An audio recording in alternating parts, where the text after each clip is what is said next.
What are you doing about that? What are you doing about that? Like the first time I came, I tried to get your attention, but you was already talking to somebody to let you know that I ain't got that type of money to for a lawyer. Did you talk to any lawyers? I tried, but they all like five.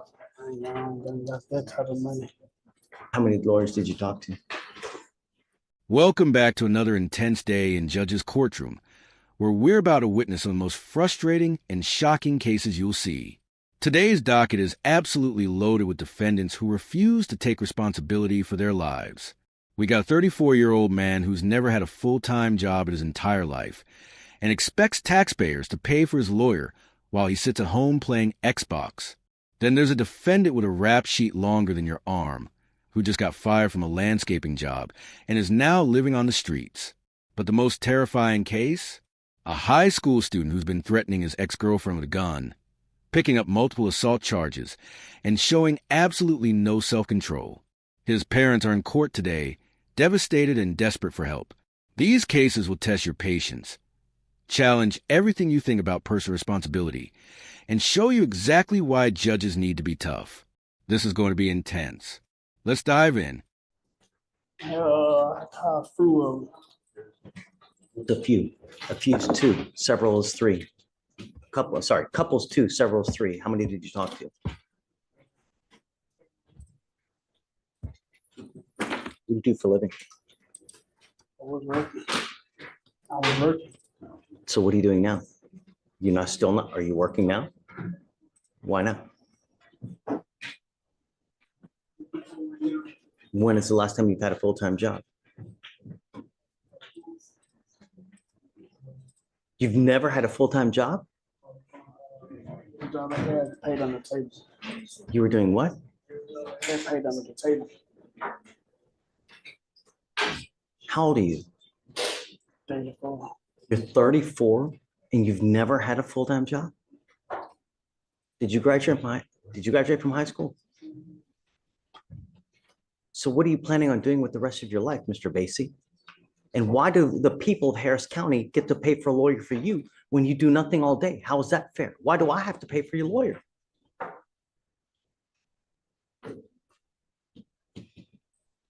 Are you high right now?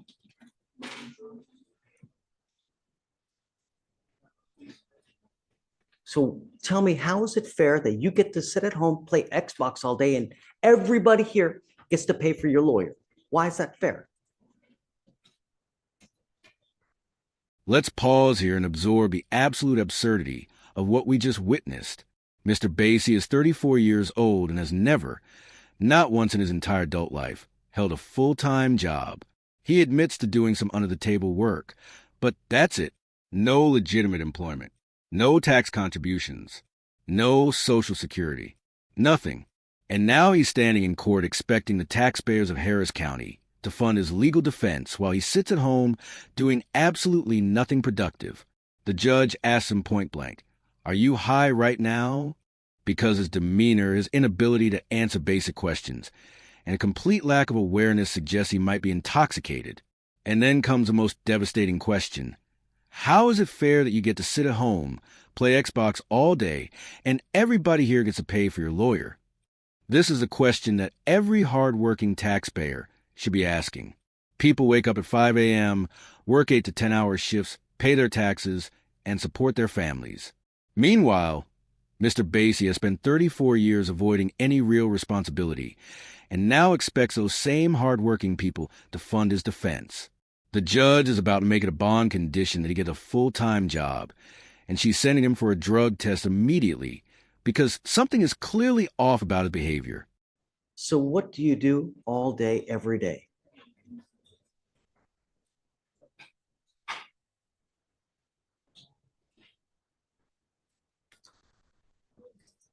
Mr. Basie, I'm making it a condition of your bond that you get a full-time job. And I'm going to bring you back in 2 weeks and I want to see what you have done to get a job. If you've done nothing, it's not going to go well. But I don't understand why the people of Harris County get to pay for a lawyer for you when you do nothing all day. It's not cool. And let me tell you something else, Mr. Basie. Life will go by like this. And if you have no income, if you have no education, you're going to be 65, 7-year-old, not without a dime to your pocket, begging to get money just for McDonald's, just to get Burger King. You have this aura of arrogance, of like, yeah, this unfounded sense of entitlement when you've never had a full-time job.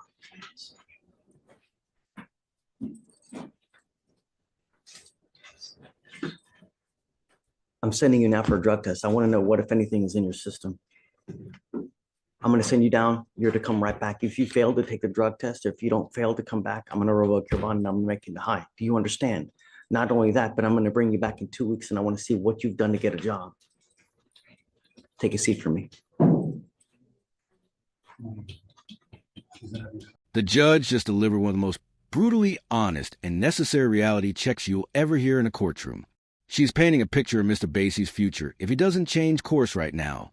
Life will go by like this. She snaps her fingers, and if you have no income, no education, you're going to be 65 or 70 years old without a dime in your pocket, begging for money just to buy McDonald's or Burger King. This isn't hyperbole. This is the harsh reality of what happens when you spend your entire adult life avoiding work and responsibility. But here's what makes this even more infuriating. The judge says Mr. Basie has this aura of arrogance, this unfounded sense of entitlement. He's standing there acting like the world owes him something when he's contributed absolutely nothing. No education, no work history, no skills, no ambition, just entitlement. The judge is making a bond condition that he gets a full-time job within 2 weeks, and she's sending him for a drug test immediately because his behavior strongly suggests he's under the influence. This is the court's way of saying, we're done enabling your lifestyle. You will work, or you will face serious consequences. Society has carried you for 34 years. That ends today. Cabrera, page 6.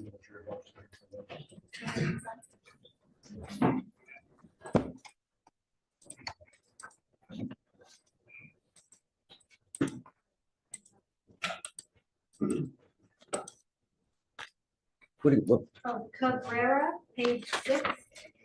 Good morning, Mr. Cabrera. Do you have a lawyer today? Sir, Tell me what you're doing about that.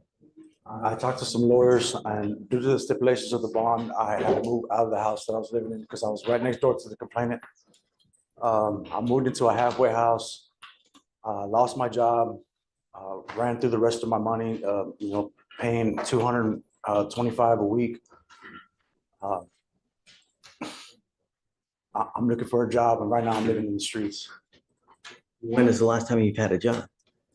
A month, Doing what? landscaping. Why'd you stop? I got fired. For what? It's a landscaping job. How can you get fired for landscape? I don't know Spanish, Just- and it's a whole big old deal. You have a prior theft, possession of marijuana, delivery, burglary of a motor vehicle, burglary of a motor vehicle, burglary of a motor vehicle, delivery, theft, PCS, trespass, unauthorized use, theft, assault, and now this. How many court-appointed lawyers have you had on all of those cases, Mr. Cabrera? Too many. Have you had a court-appointed lawyer on every single one of those cases? And now we meet Mr. Cabrera, whose criminal history is so extensive it takes the judge nearly 30 seconds just to read it aloud. Theft, possession of marijuana, delivery, burglary of a motor vehicle, 3 separate times. Another delivery charge, another theft, possession of a controlled substance, trespassing, unauthorized use of a motor vehicle, another theft, assault, and now whatever he's currently charged with. That's at least a dozen criminal cases. And the judge asked the most important question. How many court-appointed lawyers have you had on all of those cases? The implication is clear. Taxpayers have been funding this man's legal defense over and over and over again, while he continues to commit crimes and contribute nothing to society. He claims he had to move out of his house because he lived next door to complainant, moved into a halfway house, lost his job, ran through his money paying $225 a week, and is now living on the streets. And how did he lose his landscaping job? His excuse? I don't know Spanish, man. That's it. That's his explanation for why he can't hold down a landscaping job. The judge is about to tell him the same thing she told Mr. Basie. It's time to get a job, and nothing is beneath you. Fast food, retail, whatever it takes. The taxpayer gravy train has reached its final stop. It's time for you to get a job. I'm now making that a condition of your bond. You need to get a job. Nothing is beneath you. It doesn't matter if it's working at a fast food place. A job is a job and you need one. And I'm now making that a condition of your bond. And I'm going to bring you back in 2 weeks to see what you have done to get a job. And if you've done nothing, life will not be going well for you. Do you understand? And me. But it's time for you to do something worthwhile in this life. Why don't you go to a trade school? Why don't you learn a habit like welding, pipe fitting, doing something where you can really earn a living instead of being on the street doing nothing? I have a mental disability. No, it interferes with my work. I've had over 40, 50 jobs since I was 17. Here's what we're going to do. Job over. Here's what we're going to do, Mr. Cabrera. Can you give him a flyer to the Fresh Start thing, please? And then we're going to give one of those to Mr. Basie as well. We have a Fresh Start program that is on November 4th, where there are going to be employers there looking for people to give jobs. I want you to go to this thing, and I'm going to be there too. And we're going to see about what they can do, because they're going to be hopefully handing jobs out left and right. You need to be to this thing. Do you understand?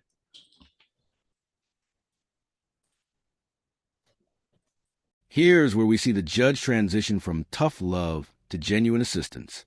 After laying down the law about getting a job, she introduces these defendants to a Fresh Start program happening on November 9th, a job fair specifically designed to help people with criminal records find employment.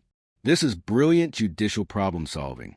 The judge isn't just telling them to get jobs and leaving them to figure out on their own.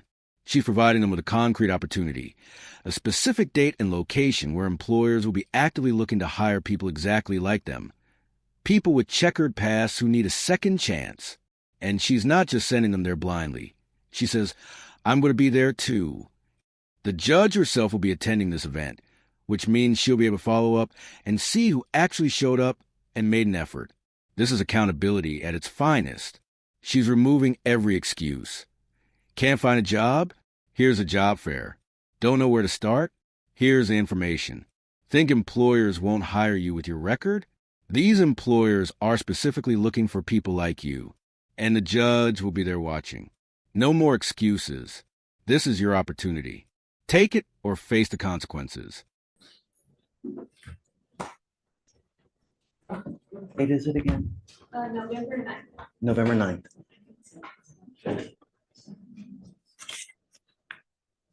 You know, what we need to do is we need to now make a list, because this is probably like the 4th or 5th person that we've told to come to this Fresh Start. So, and I don't want to forget who it is. So let's.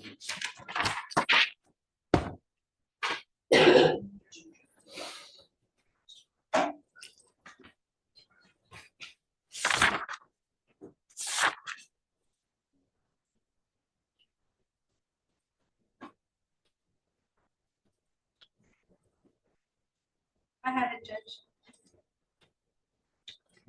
Did you, the other ones as well, or no? Just the two from today. Yeah, okay. And then I'll start making a list. I'm gonna go by.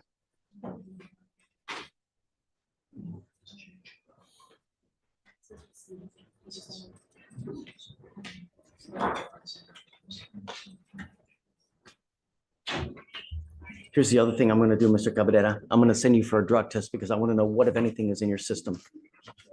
Good. If you are, that'll make me very, very happy. But otherwise, I'll have you fill out an application. I'm gonna send you now for a drug test. And then I'm going to send you now for a drug test.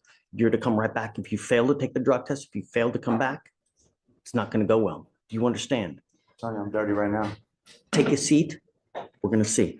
Cabrera. Go ahead and sign, please. Chip and I are aware that there's a lot more to this story, and we think it's going to get straightened out. Let me express my extreme disappointment with you, Mr. Poole. You are on bond for an evading arrest, a criminal mischief. You've picked up an aggravated assault of a family member and now a terroristic threat.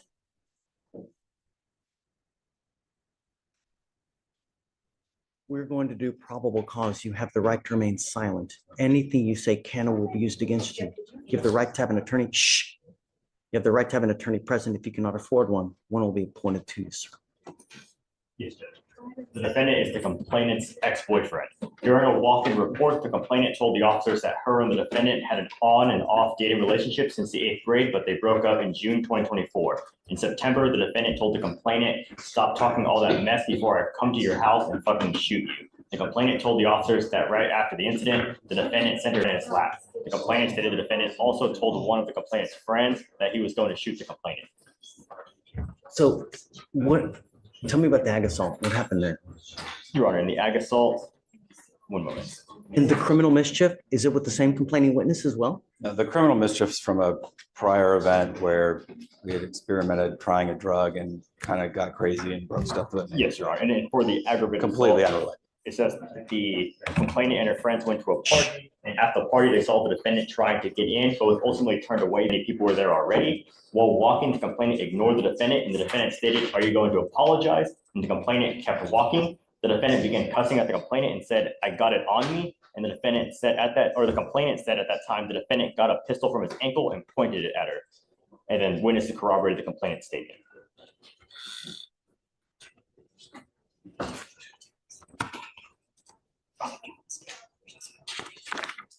And Your Honor, there's also a pending terroristic threat out of Galveston as well for the same complaining witness. Yes.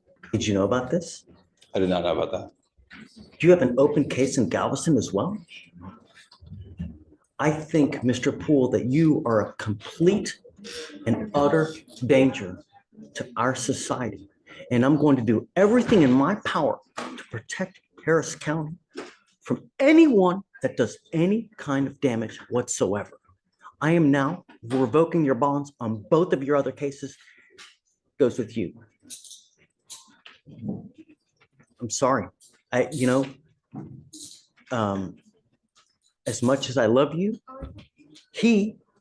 it's unacceptable the way things have been going. This is where today's cases take a terrifying turn. Mr. Poole is a high school student who's been in a relationship with this girl since 8th grade. They broke up in June, and now he's threatened to shoot her. He's pulled a gun on her at a party, and he has multiple pending cases, including one in Galveston County that even his own defense attorney didn't know about. Let's be crystal clear about what's happening here. This is textbook escalating domestic violence from someone who has absolutely no self-control. The criminal mischief charge happened after they took drugs together, and he got crazy and broke stuff. The aggravated assault happened when she ignored him at a party, and he pulled a pistol from his ankle holster and pointed it at her. Witnesses corroborated her story. And now there's a terroristic threat charge where he told her and her friends that he's going to shoot her. This young man is spiraling out of control, and the judge recognizes the extreme danger he poses. She's about to revoke his bonds on all his cases and make his new bond sky high. But what makes this case particularly heartbreaking is that his parents are in the courtroom, watching their son's life fall apart in real time. They had no idea about the Galveston case. They're desperate for help, but don't know what to do. And I think that you don't get the message. And now I hope you do. But I am now going to give you home confinement. You're not allowed out if you bond out of jail. I'm going to make your bond sky high. I think that you're a complete and utter danger to everyone.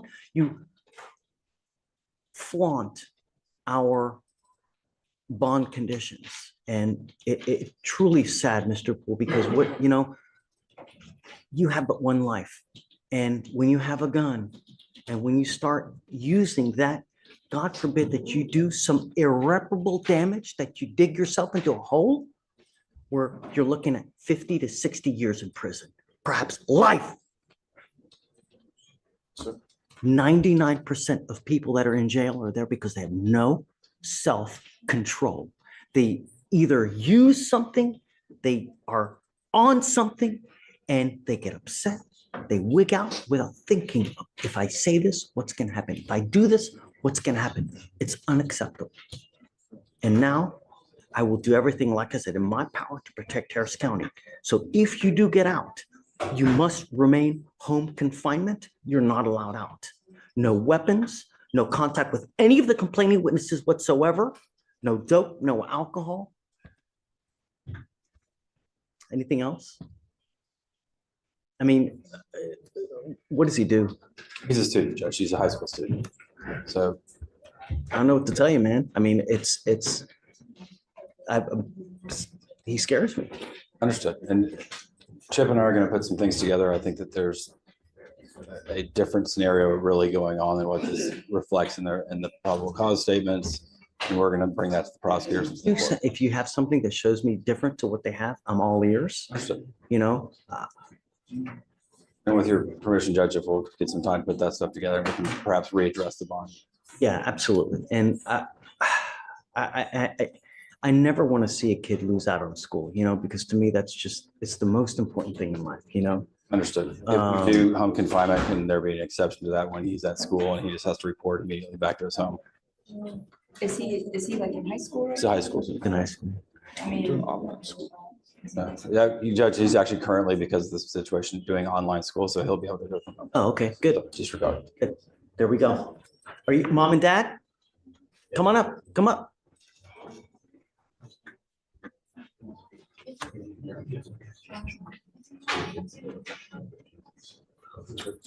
Come over. Close.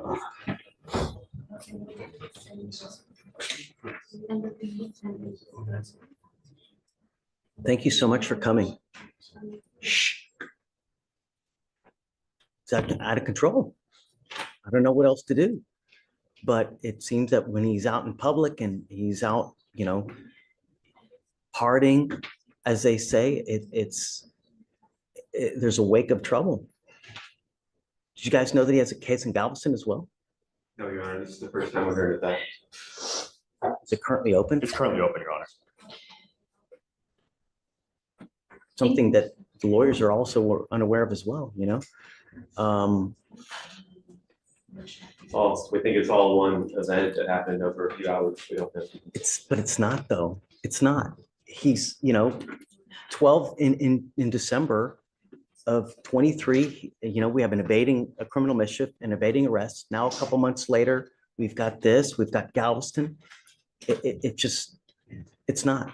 And I think that we need to really give him a wake-up call before he really does irreparable damage, you know? If I could just clarify, the two events here in Harris and the one event in Galveston, we think that was all in the one series of events that happened between a football game and a party on a home field. We need to figure out what's going on, you know, to figure out why it's continuing to happen. And, you know, I want what's best for your son. I really do. And I will help you in any way that I can. I have to put him in custody today because I have to show him that it's unacceptable what he's doing and picking up these tuna cases, especially the fact that he's picked up an aggravated assault. That's, you know, you've got a great lawyer.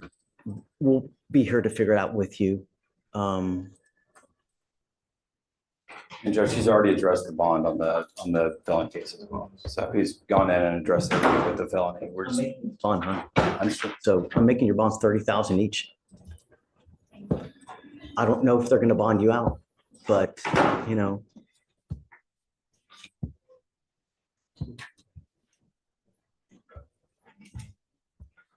If you do get out, you better be on your best behavior, and you are not to go anywhere.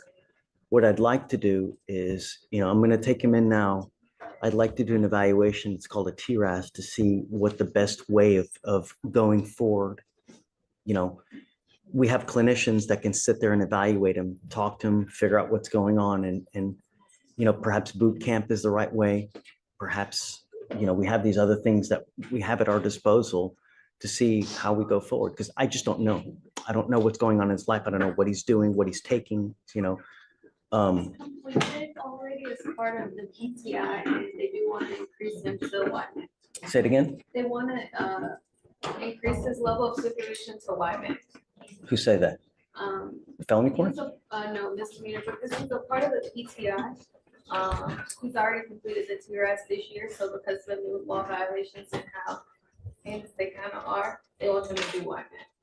Did you hear that? I did. Judge, again, I think that these probable cause statements are giving a skewed picture of what's So really that's going right. on. Let's not put the cart ahead of the horse. We'll give you time. And then if you see something different, just come back and let me know. Okay. Do you have any questions? No. If you need anything, always come back. We're here. We'll help you out in any way that we can. And sometimes some kids are harder to reach, but we'll do everything on our power to reach them one way or the other. So we got you. Okay. We'll take care of the other. Okay. All right. He goes with you. Oh, yeah. I'm going to do a mow up. So hold on, Stephen, hold on. Mr. Poole, I'm entering in what's called the magistrate's order for emergency protection that identifies SM as a protected individual. You're not to commit family violence or an assault against this person, commit an act in furtherance of an offense under section 42.072 of the Texas Penal Code, which is the stalking statute. You cannot threaten, harass, use another person to communicate a threat or harassing behavior. You cannot be in possession of a weapon or go within 200 feet of where the person works. If you violate this court order, the state can and will file a violation protective order, and you violate those conditions, I can have a hearing to hold you at no bond. Zero bond, and I will do it in a heartbeat to protect every person of Harris County. Do you understand, Mr. Poole? Okay. All right. We'll have him sign it, and then.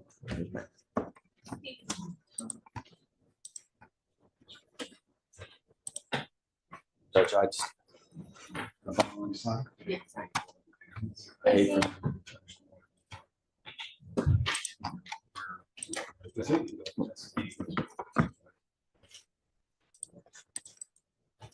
Do you know that they are 100? It's on to him. Do you know that they're 100% going to?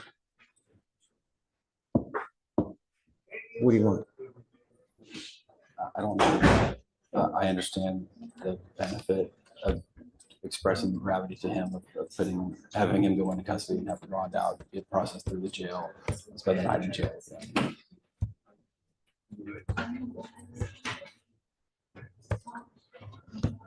How much you think? That I'm not gonna do. I think that's all right. And that brings us to the end of another emotionally draining day in this courtroom, where we witnessed the full spectrum of personal responsibility or the complete lack thereof. We started with Mr. Basie, a 34-year-old man who's never worked a day in his life and expects taxpayers to fund his legal defense.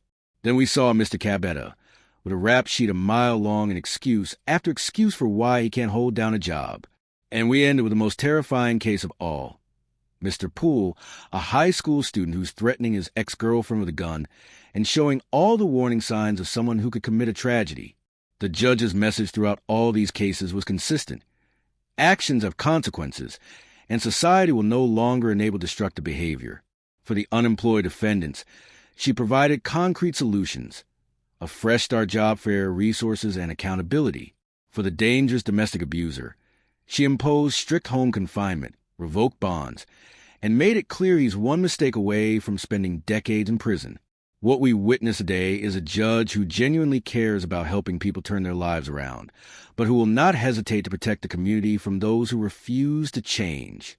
If you found today's cases as impactful as we did, smash that like button, share your thoughts in the comments, and subscribe for more raw courtroom content.